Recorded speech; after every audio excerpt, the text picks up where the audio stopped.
የሰው ልጅ እስከምን ድረስ ሊወድ ይችላል? አንድ አምላክ ለፈጠረው ፍጥሩ ሲል ምን ያህል መከራ ሊቀበል ይችላል? የፈጣሪን ያህል ዝቅታ፣ የሱን ያህልስ ፍቅር በዚህ ምድር ላይ ማን አሳየ? የንጹሃን ንጹሕ የሆነው እርሱ ስለኛ ኃጢአት ሲል እንደ ወንጀለኛ ሲቆጠር፣ ሲገረፍና ሲሰቀል ማሰብ ምን ያክል ልብን ይሰብራል? የተወደዳችሁና የተከበራችሁ የቻናላችን ቤተሰቦች ሰላምታችን በያላችሁበት ይድረሳችሁ። ዛሬ ይዤላችሁ የቀረብኩት ታሪክ ዝም ብሎ የሚደመጥ ተራ ታሪክ አይደለም። የክርስትናችን መሠረት፣ የድህነታችን ማዕከልና የሕይወታችን እስትንፋስ ስለሆነው ስለ ሰሙነ ሕማማት ነው። ይህንን የሕማም የመከራና የፍቅር ሳምንት ምንነትና ጥልቅ ምስጢር ማወቃችን አማራጭ ሳይሆን ግዴታችን ነው። ምክንያቱም ዛሬ በነጻነት የቆምነው እርሱ ስለኛ ብሎ በከፈለው የሕይወት ዋጋ ነውና። ልባችንን ሰብሰብ አድርገን መንፈሳችንን አረጋግተን ይህንን አሳዛኝ ግን ደግሞ አዳኝ የሆነውን የጌታችን የመከራ ጉዞ አብራችሁን እንድትጓዙ በእግዚአብሔር ስም ጠይቃችኋለሁ። ጌታችን መድኃኒታችን ኢየሱስ ክርስቶስ የተቀበለው መከራ የጀመረው በዕለተ ዓርብ ቀራንዮ ላይ ብቻ አይደለም። ይህ የሕማማት ጉዞ የተጀመረው ገና እመቤታችን ቅድስት ድንግል ማርያም እርሱን በማኅፀኗ ከጸነሰችበት ጊዜ አንስቶ ነው። ንጽሕተ ንጹሐን ቅድስተ ቅዱሳን እናት የሆነችው እመቤታችን እርሱን በመጸነሷ ምክንያት ያልደረሰባት ስድብና እንግልት አልነበረም። አይሁድ በዓይነ ቁራኛ እያዩ አንጀቷን ሊበጣጥስ የሚችል መርዝ ማየ ዘለፋ የተባለውን አስከፊ ጽዋ እስከ መጠጣት ደርሳ ብዙ ችግርና መከራ ደርሶባታል። የሰማይና የምድር ፈጣሪ የሆነው ጌታ በማኅፀኗ ተሸክማ ምጥ በያዛት ጊዜ እንኳ የምትወልድበት ማደሪያ አጥታ ስትንከራተት በመጨረሻ በከብቶች በረት ውስጥ ልትወልደው ግድ ሆኗል። እንደ ማንኛውም ወላጅ እናት ልጇን በክብር የማሳደግ ተፈጥሯዊ መብቷን ተነጥቃ ጨካኙ ሄሮድስ ልጇን እንዳይገድልባት ፈርታ ያንን የለመለመ የልጅነት ገላውን አቅፋ በረሃ ለበረሃ ተንከራታለች። የአምላክ እናት ሆና ሳለ ከፍጡር በሚደርስባት ግፍና ስደት መሪር እንባ አብታለች። አባቶቻችን ይህንን ሲያስተምሩን የእመቤታችን የድንግል ማርያም ሕማምና ስደት የክርስትና ሕይወት አልጋ ባልጋ አለመሆኑን ያሳየናል። በክርስቶስ መንገድ የሚጓዝ ሁሉ የመከራ ጽዋ ሳይጠጣ የክብር አክሊል አይቀዳጅም። ጌታን የተሸከመች ማኅፀን መከራን ከተሸከመች እኛም ስለ ጽድቅ የሚመጣብንን መከራ በጸጋ ልንቀበል ይገባናል በማለት በትዕግሥት እንድንጸና አጥብቀው ይመክሩናል። ሰሙነ ሕማማት የዐቢይ ጾም የመጨረሻው ሦስተኛው ክፍል ሲሆን ከሆሳዕና እሁድ በፊት ከሚውለው ቅዳሜ ጀምሮ እስከ ቀዳም ሱር የስቅለት ማግስት ቅዳሜ ድረስ ያሉትን 8 ቀናት የሚያጠቃልል ታላቅ ሳምንት ነው። ይህ ሳምንት በቤተ ክርስቲያናችን የተለየ የሐዘን፣ የጾም፣ የጸሎትና የስግደት ጊዜ ነው።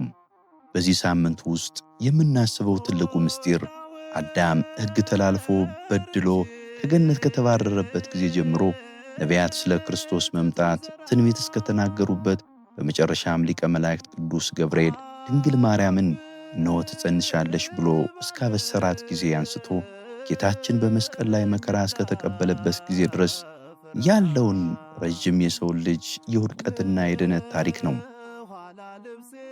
ይህ ሳምንት ሰሙነ ሕማማት የተባለበት ዋና ምክንያት ነቢያት ስለ ጌታ ትንቢት በመናገራቸው፣ እመቤታችን ጌታን በመውለዷ፣ መድኃኒታችን ኢየሱስ ክርስቶስ ደግሞ እኛን ለማዳን ሲል በፈቃዱ ሰው ሆኖ በመገለጡ የደረሰባቸውን መከራና ሕማም ሁሉ በአንድነት የምናስብበት በመሆኑ ነው። ሊቃውንት ስለዚህ ሳምንት ሲመክሩን ይህ ሳምንት የፈጣሪን ፍቅር በጥልቀት የምናስተውልበት የነፍስ መስታወት ነው። በዚህ ሳምንት ራሳችንን ዝቅ አድርገን ዓለማዊ ደስታችንን ትተን አምላካችን ስለ እኛ የተቀበለውን ውርደት በማሰብ የልብ መጸጸትን ልናገኝ ይገባል። የክርስቶስ መከራ ሳያስብ የሚኖር ክርስቲያን የድህነቱን ዋጋ ያልተረዳ ምስጋና ቢስ ነው በማለት የሳምንቱን ክብደትና ቅድስና በልባችን እንድናትመው ያስተምሩናል። ጌታችን ማስተማር ከጀመረበት ጊዜ አንስቶ አይሁድ በክፋትና በቅናት ተሞልተው በአንድም በሌላ ነገር ሰበብ አስባብ እየፈለጉ ሲተናኮሉት ቆይተዋል። በመጨረሻም ነቢያት የተናገሩት ትንቢት መፈጸሚያ ጊዜ ሲደርስ ጌታ ራሱን አሳልፎ ስለሰጣቸው ወደማይነገረው የሕማም አዘቅት ውስጥ ገባም። ተተፋበት፣ ተገረፈም፣ የሾህ አክሊል ተደፋበት፣ ችንካር በእጆቹና በእግሮቹ ተቸነከረም። ይህ ሁሉ የሆነው በእኛ ላይ የነበረውን የኃጢአት ዕዳ ለመክፈል ነው። ይህ ሰሙነ ሕማማት ከጌታ ጾም ከአብይ ጾም ጋር አብሮ የሚታሰብበት ዋና ምክንያት ይኸው ነው። ጌታ የጾመው በመብል ምክንያት የገባውን የእኛን የዕዳ በደል ሊከፍልልን እንጂ ሌላ ግዳጅ ኑሮበት አይደለም። እርሱ የሕይወት እንጀራ ሆኖ ሳለ ራበው፣ እርሱ የሕይወት ውሃ ሆኖ ሳለ ጠማው። ስለሆነም ጌታ የእኛን ዕዳ ሊከፍልና ለእኛም ምሳሌ ሊሆነን የጾመውን ጾመ ዓርባን ከጾምን በኋላ በመደምደሚያ ላይ ጌታ ስለ እኛ ድነት የተቀበለውን ይህንን አሳዛኝ መከራና ስቃይ በጾም በጸሎትና በስግደት እናስበዋለን። ይህ ሳምንት በፈጣሪ መከራ ውስጥ ፍጡር የራሱን ኃጢአት የሚያይበት የሚያለቅስበትና የሚነጻበት ታላቅ የንስሐ ጊዜ ነው። የቤተ ክርስቲያን አባቶቻችን ይህንን ጥልቅ ምስጢር ሲያብራሩ ጌታችን ጾሙን በመከራና በስቅላት እንደ ደመደመ ሁሉ እኛም የጾማችን ፍሬ እውነተኛ የሚሆነው ከክርስቶስ ሕማም ጋር ስንተባበር ነው። በመከራው ያልተሳተፈ በትንሣኤው ክብር አይካፈልምና በሰሞነ ሕማማት የምናፈሰው እንባ ነፍሳችንን ከኃጢአት እድፍ የሚያጥብ መንፈሳዊ ጠበል ነው በማለት ይነግሩናል። የተወደዳችሁ አድማጮቻችን፣ ይህ የሐዘን የለቅሶና የመከራ ሳምንት በመጨረሻ የሚያበቃው በታላቅ ድል ብስራት ነው።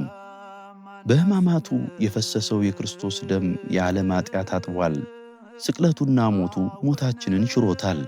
ሐዋርያው ቅዱስ ጳውሎስ ፋሲካችን ክርስቶስ ታርዷልና በማለት እንደተናገረው ይህ ሁሉ መከራ አልፎ በዕለተ እሁድ ሞትን ድል አድርጎ ይነሳል። እኛም ይህንን የስቅለቱ የሞትና የትንሣኤውን ምስጢር አምነን ስለ እኛ የተሰቀለውን የተቆረሰውን የክርስቶስ ቅዱስ ሥጋና ክቡር ደም በመቀበል ጾማችንን በታላቅ መንፈሳዊ ደስታ እንፈስጋለን። አበው ትምህርታቸውን ሲያጠቃልሉ የመስቀሉ ሐዘን የትንሣኤው ደስታ መግቢያ በር ነው። ዛሬ ከክርስቶስ ጋር መከራን የተቀበለ ነገውን ከክርስቶስ ጋር በክብር ይነግሣል። ፋሲካችን የሆነው ክርስቶስ ሥጋውንና ደሙን የሰጠን የዘላለም ሕይወት እንድንወርስ ነውና ንስሐ ገብተን ወደ ማዕዱ በመቅረብ የዚህ ታላቅ ፍቅር ተካፋዮች እንሁን በማለት ጥሪያቸውን ያስተላልፉልናል። ይህ የኢትዮጵያ ኦርቶዶክስ ተዋሕዶ ቤተክርስቲያናችን ጥልቅ አሳዛኝ ግን ደግሞ ተስፋን የሰነቀ ድንቅ አስተምሮዋ ነው። ጌታችን መድኃኒታችን ኢየሱስ ክርስቶስ የተቀበለውን መከራና ሕማም ሁልጊዜም በልባችን አኑረን በፍቅሩ ተገዝተን እንድንኖር አምላከ ቅዱሳን ይርዳን።